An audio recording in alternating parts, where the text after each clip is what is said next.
अस्सलाम वालेकुम, सुबह बखैर। 2 दिन की छुट्टी तो बाद उठे हैं सुबह।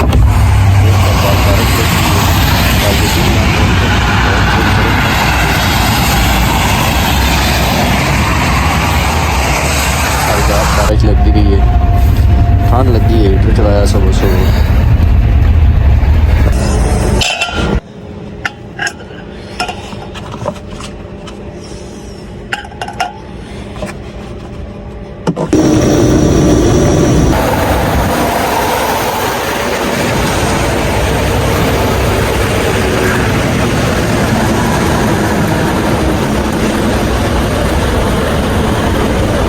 सुबह सुबह उठ के सब तो पहले गड्डी इंस्पैक्शन करनी होंदी आ।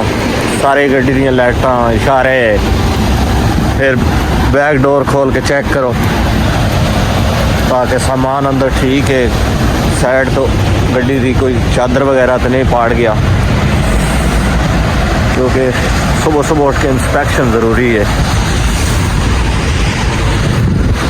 डीजल वाले जोड़े टैंक ने उन्होंने ढक्कन वगैरह ये चीज़ा चेक करनी होनी है। लोड है मेरे को कोयला 7-8 सामान ठीक है।